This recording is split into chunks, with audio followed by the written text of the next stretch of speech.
নমস্কার, আপনাদের সকলকে স্বাগত জানাই কানহা বাংলা ইউটিউব চ্যানেলে। বন্ধুরা, আমরা বড়দের মুখে ছোট থেকেই একটা কথা শুনে আসছি যে জন্ম, মৃত্যু আর বিয়ে এই তিন আগের থেকেই নির্ধারিত করা থাকে। অর্থাৎ এই তিনটে জিনিস ভগবান আগের থেকেই ঠিক করে দেন এবং এর ওপরে কারোর কোনো হাত থাকে না। কিন্তু এই কথা কি পুরোপুরিভাবে সত্যি? যার চিকিৎসা করতে গিয়ে ডাক্তার বলে দিয়েছিলেন তার বাঁচার আর কোনো সম্ভাবনা নেই। বন্ধুরা, আজকের এই ভিডিওতে আমি এক এমন ব্যক্তির কাহিনী আপনাদেরকে শোনাবো, যার কাহিনী শোনার পর ভগবান শ্রীকৃষ্ণের প্রতি আপনাদের ভক্তি, ভালোবাসা আরও বেড়ে যাবে। কলকাতার ভিআইপি নগরের বাসিন্দা সুবীরবাবু। আজ তার বয়স 82 বছর। যখন তার বয়স মাত্র 36, ডাক্তারেরা বলেছিলেন তিনি আর বাঁচবেন না। কিন্তু তিনি মৃত্যুকে জয় করেছিলেন ভগবান শ্রীকৃষ্ণের অশেষ কৃপার কারণে। সুবীরবাবুর জন্মের সময় তার বাবা মা এক বিখ্যাত জ্যোতিষীকে দিয়ে সুবীরবাবুর কুষ্টি তৈরি করলেন।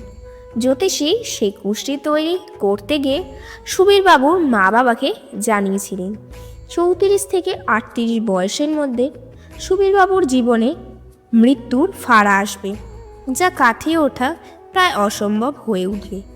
সুবীরবাবুর মা বাবা তখন নিজের সন্তানের কুষ্টিতে মৃত্যুদোষ দেখে প্রচণ্ড ভয় পেয়ে গেছিল, কিন্তু তারা সুবীরবাবুকে এই কথা কখনো জানাননি।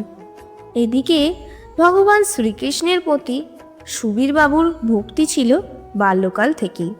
যখন তিনি প্রথমবার নিজের বাবা মায়ের সঙ্গে বৃন্দাবনে যান, তখন তার বয়স মাত্র 7 বছর।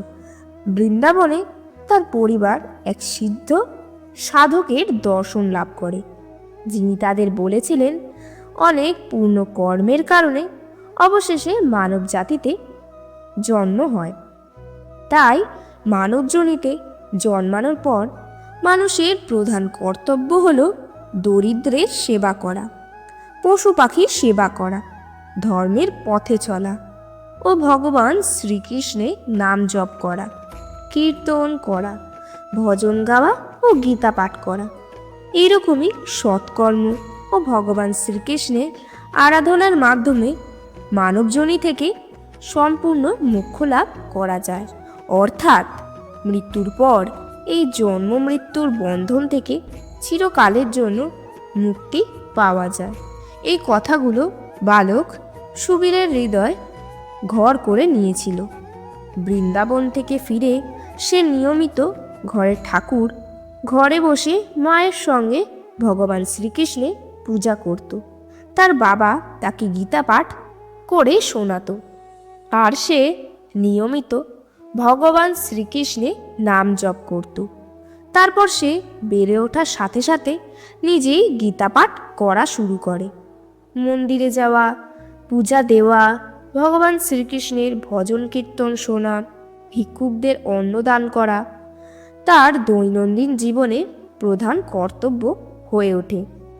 তারপর 27 বছর বয়সে সুবীরবাবু প্রথম চেষ্টাতে ইন্ডিয়ান ডিফেন্স অ্যাকাউন্ট ডিপার্টমেন্টে চাকরি পান। এই খবর পাওয়া মাত্রই তার মা বাবা বুঝতে পারেন ভগবান শ্রীকৃষ্ণের আশীর্বাদে তার ছেলে এই চাকরি পেয়েছেন।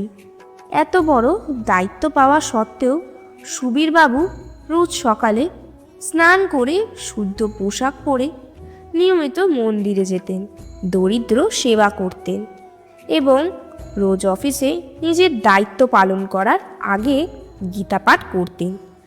ভগবান শ্রীকৃষ্ণের প্রতি তার এমন ভক্তি দেখে তার সহকর্মীরা সবাই মুগ্ধ হয়েছিলেন। বছরে একবার ছুটি নিয়ে মা বাবার সঙ্গে তিনি অবশ্যই বৃন্দাবন যেতেন, ভগবান শ্রীকৃষ্ণের পূজা দিতেন, ভজন কীর্তন শুনতেন এবং সেই সিদ্ধ সাধকের সঙ্গে দেখা করে তার মুখে ভগবান শ্রীকৃষ্ণের লীলা কাহিনী শুনতেন। এত বড় চাকরি পাওয়া সত্ত্বেও তিনি জীবনে কখনো লোভ করেননি। আর যখন 32 বয়স, তিনি নিয়মিত ঠাকুরঘরের পূজা দেওয়া শুরু করেন। তার মা বাবার তখন একটু বয়স হয়েছে, তাই তিনি তাদের গীতা পাঠ করে শোনাতেন। তার কিছুদিন পর সুবীরবাবু বিবাহ বন্ধনে আবদ্ধ হলেন। তিনি এক কৃষ্ণভক্ত নারীকে বিবাহ করেছিলেন। এরপর সুখে শান্তিতে আরও 4 বছর কাটানোর পরে একদিন মধ্যরাত্রে তিনি খুব অসুস্থ বোধ করতে লাগলেন। তার অসুস্থতা যখন খুব বেড়ে যায়, তখন তার মা বাবা ও স্ত্রী কিছুই বুঝে উঠতে পারছিলেন না। তখন হঠাৎ সুবীরবাবুর মা বাবার মনে পড়ল যে সেই কুষ্টিতে লেখা মৃত্যু দোষের কথা।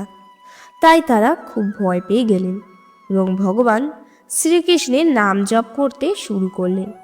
ভগবানের নাম জপ করা মাত্রই তার দুশ্চিন্তা কেটে গেল। মাথায় একটা বুদ্ধি এলো। তখন সুবীরবাবুর বাবা ফোর্টিস্ট হাসপাতালে ফোন করে অ্যাম্বুলেন্স ডাকলেন। তারপর অ্যাম্বুলেন্স আসল সুবীর বাবুকে নিয়ে যাওয়া হলো ফোর্টিস্ট হাসপাতালে। হাসপাতালে অ্যাম্বুলেন্স পৌঁছানো মাত্রই তাকে আইসিইউতে অ্যাডমিট করা হলো। সুবীরবাবুর তখন প্রচণ্ড শ্বাসকষ্ট হচ্ছে, আর তার মা বাবা ও স্ত্রী ফোর্টিস হাসপাতালের শ্রীকৃষ্ণের মূর্তির সামনে দাঁড়িয়ে অঝরে কাঁদতে লাগলেন। সুবীরবাবুর চিকিৎসার দায়িত্ব পড়ল এক খুব বড় ডাক্তারের ওপরে। পরের দিন সেই ডাক্তার জানলেন তার ছেলের অবস্থা খুব একটা ভালো নয়। তার হার্টে একটা গভীর সমস্যা দেখা দিয়েছে, তাই তাকে সমস্ত টেস্ট না হওয়া পর্যন্ত এবং শারীরিক উন্নতি না হওয়া পর্যন্ত আইসিইউতেই রাখা হবে। এই কথা শুনে সুবীরবাবুর বাড়ির লোকেরা খুব ভয় পেয়ে গেলেন, কিন্তু তাদের আস্থা ছিল ভগবান শ্রীকৃষ্ণের ওপর। তাই তার মা নিয়মিত ভিজিটিং আওয়ারে নিজের ছেলের সামনে দাঁড়িয়ে ছেলেকে শ্রীমদ্ ভগবদ্গীতা পড়ে শোনাতে লাগলেন। এইভাবে 7 দিন কাটার পর সুবীরবাবুর শরীর যখন আরও খারাপ হয়ে গেল, তখন ডাক্তার তাকে ভেন্টিলেশনে রেখে দিল। ডাক্তার সুবীরবাবুর মা বাবা ও স্ত্রীকে জানিয়ে দিলেন তাদের হাতে আর কিছুই নেই, এখন সবটাই ভগবানের হাতে।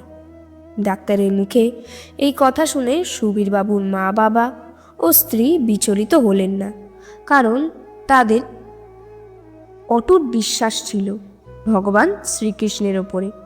তারা 3 জনে রোজ ভোরবেলা উঠে স্নান করে শুদ্ধ পোশাক পরে মন্দিরে গিয়ে ভগবান শ্রীকৃষ্ণের পূজা দিয়ে ভগবানের সামনে বসে সুবীরবাবুর জন্য ভগবানের কাছে প্রার্থনা করতে লাগলেন।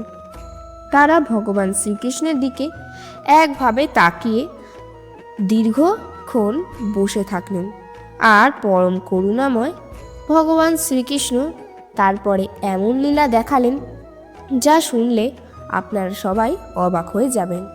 ভেন্টিলেশনে তারা 2 দিন অবচেতন হয়ে পড়ে থাকার পর সুবীরবাবু হঠাৎ একটি স্বপ্ন দেখলেন।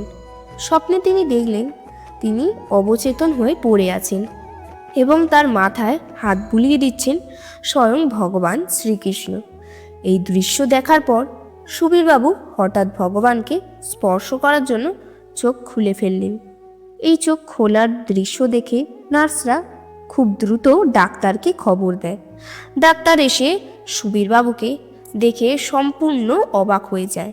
ডাক্তাররা দেখেন সুবীরবাবু সচেতন অবস্থায় নিজের চারিপাশে কিছু একটা দেখার চেষ্টা করছেন এবং সব টেস্ট করা হয় এবং জানা যায় সুবীরবাবুর শরীর আগের থেকে অনেক সুস্থ হয়ে গেছে।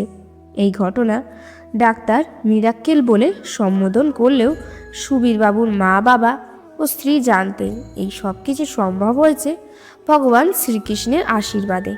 তার 4 দিনের মাথায় যখন সুবীরবাবু প্রায় সুস্থ হয়ে উঠেছেন, তখন তিনি ডাক্তারকে ও নিজের মা বাবাকে এই সমস্ত ঘটনা খুলে বললেন এবং সেই ঘটনা শুনে ডাক্তার অবাক হয়ে বসে রইলেন আর তার মা বাবা ও স্ত্রী সম্পূর্ণ ঘটনা জানতে পেরে শ্রীকৃষ্ণের নাম জপ করতে লাগলেন। তার 1 সপ্তাহ পরে সুবীরবাবুকে সম্পূর্ণ সুস্থ ঘোষণা করে ডাক্তার বাড়ি পাঠিয়ে দিলেন। আর আজও সুবীরবাবু নিজের স্ত্রীর সঙ্গে 82 বছর বয়সে নিজের ভিআইপি নগরের বাড়িতে বসবাস করেন। বন্ধুরা, সর্বদা মনে রাখবেন, নিয়মিত শুদ্ধ মনে ভগবান শ্রীকৃষ্ণের নাম জপ করলে, ভগবানের কীর্তন বা ভজন শুনলে, কবিতা পাঠ করলে, গীতা পাঠ করলে ব্যক্তির জীবন থেকে নানান বাধা বিঘ্ন দূর হয়ে যায়। ব্যক্তির আর্থিক উন্নতির পথ প্রশস্ত হয়, এমনকি কেটে যায় মৃত্যু ভয় পর্যন্ত।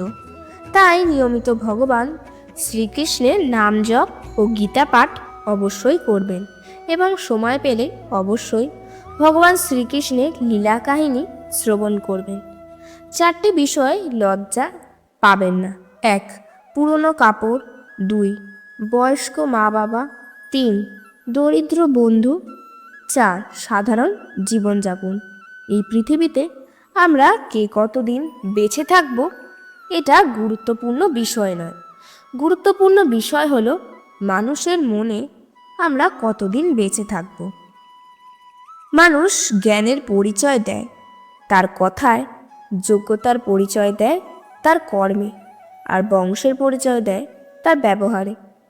ছোটদের কাছে একটা অনুরোধ, বাড়ির গুরুজনদের সাথে কিছুটা সময় ব্যয় করো, তাদের পরামর্শ শোনো, কারণ গুলোকে সব কিছু পাওয়া যায় না। এত অহংকার কিসে? ঘুম ভাঙলে সকাল, আর না ভাঙলে পরকাল। ভক্তগণ, এই ভিডিওটি এখানেই শেষ হলো। ভিডিওটি যদি আপনাদের ভালো লেগে থাকে তাহলে অবশ্যই একটা লাইক করুন। আপনি যদি ভগবান শ্রীকৃষ্ণের ভক্ত হন তবে অবশ্যই কমেন্টে জয় শ্রীকৃষ্ণ এবং রাধে রাধে লিখুন এবং সাবস্ক্রাইব করে আমার পাশে থাকুন। দেখা হচ্ছে পরবর্তী ভিডিওতে। নিজের খেয়াল রাখুন। জয় শ্রীকৃষ্ণ। রাধে রাধে।